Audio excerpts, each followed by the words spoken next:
Selamat pagi pemirsa, apa kabar Anda hari ini? Senang sekali dapat menjumpai Anda dalam Berita Papua hari ini. Saya Yuni Rumbarar bersama tim redaksi telah menyiapkan sejumlah berita menarik dan aktual untuk Anda. Berikut 3 berita utama.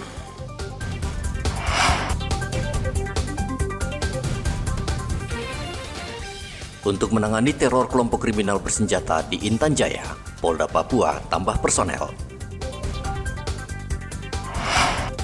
Polda Papua gandeng komunitas motor sosialisasikan bebas knalpot brong. TNI telah mengantisipasi 5 wilayah rawan teror kelompok bersenjata saat pemilu.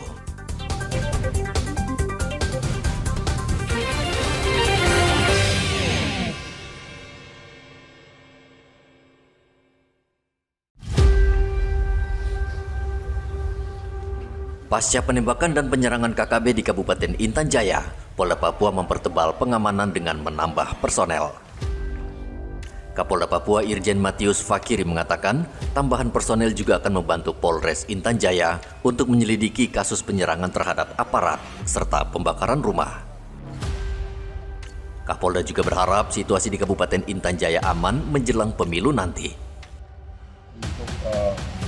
Untuk bisa mengambil keterangan sebanyak-banyak mungkin daripada masyarakat atau saksi yang ada di daerah Bang itu BPD, supaya olah dengan baik nanti dari hasil penyelidikan itu saya bisa temukan apakah betul ini mereka bagian daripada kelompok yang berseberangan dengan negara atau masyarakat sipil biasa. Nah, proses ini kan sedang berjalan. Saya minta Kapolres tangani dengan baik supaya tidak ada lagi yang nanti pelintir dengan isu-isu yang lain. Karena apa? Setelah Jaya tentunya saya akan mengirim perkuatan perbantuan untuk apa yang tadi saya sampaikan dalam rangka penyelidikan menyeluruh terkait dengan 2 kasus yang terjadi kemarin, supaya fakta-fakta hukum yang nanti kita sampaikan kepada publik. 19 Januari lalu KKB pimpinan Yosua Maisani menyerang pos TNI Polri di Kabupaten Intan Jaya. Dalam insiden tersebut, seorang personel Brimob, Bribda Alfandi Stef Karamoy, gugur tertembak. Dalam sepekan, KKB juga melancarkan teror sehingga membuat masyarakat ketakutan. Kelompok ini juga membakar 4 rumah warga di Kampung Bilogai, Distrik Sugapa. Arthur melaporkan dari Intan Jaya, Papua Tengah.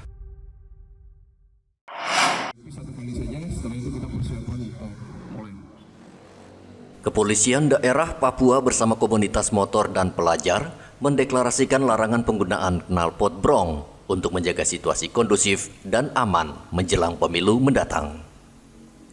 Deklarasi ini menindaklanjuti instruksi Kapolri agar menertibkan kendaraan bermotor yang menggunakan knalpot bising yang sangat mengganggu masyarakat dan pengguna jalan.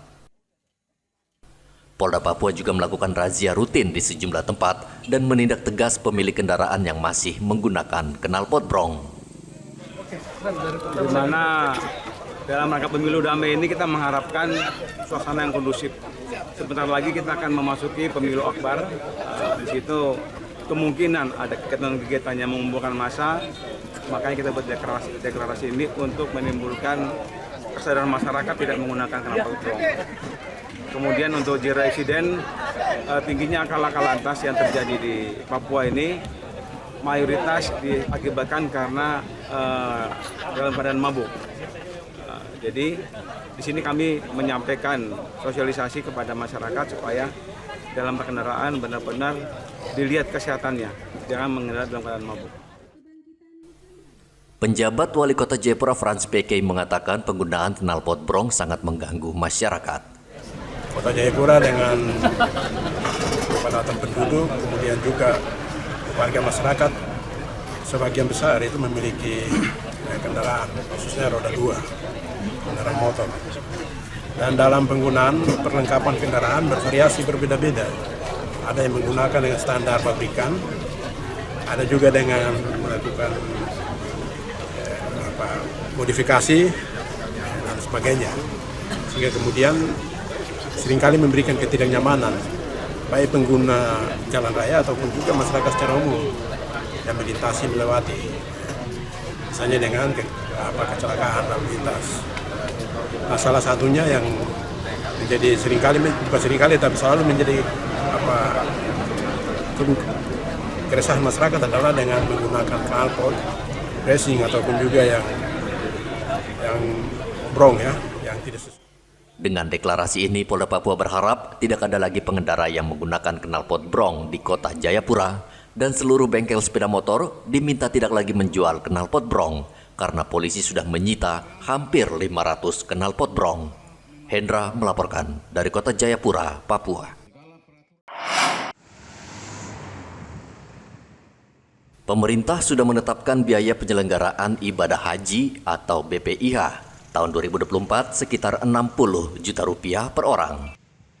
Jumlah ini naik 2 kali lipat dari BPIH tahun 2023 sebesar 37 juta rupiah.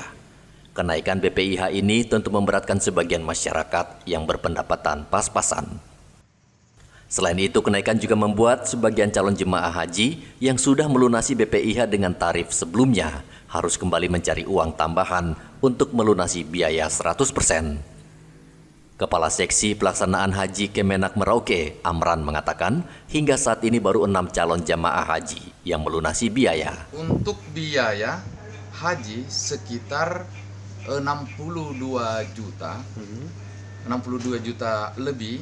Namun kalau kita akumulasikan maka sekitar tambahannya karena sudah ada 25 juta, berarti dia membayar tambahannya sekitar 35 juta 200 lebih. Untuk kuota yang sudah masuk ini kira-kira semuanya sudah membayar BPIH-nya Pak Haji? Siap. Karena ada beberapa kendala terkait mengenai pelunasan. Sebenarnya mereka sudah bisa mau pelunasan, tetapi terkait ada namanya istilah istitoa. Artinya baru dinyatakan bahwa secara medis bahwa adalah sudah bisa pelunasan. Nah, seperti salah satu di antara sekarang ada pemeriksaan disebut dengan pemeriksaan jiwa juga dan lain sebagainya. Nah, kemudian yang sudah membayar masih ada sekitar 4 sampai 6 orang baru. Untuk tahun ini Merauke mendapat kuota haji sebanyak 103 orang. Jumlah ini sudah termasuk 30 cadangan calon haji dan 3 calon haji lansia. Muhammad Ridwan melaporkan dari Merauke, Papua Selatan.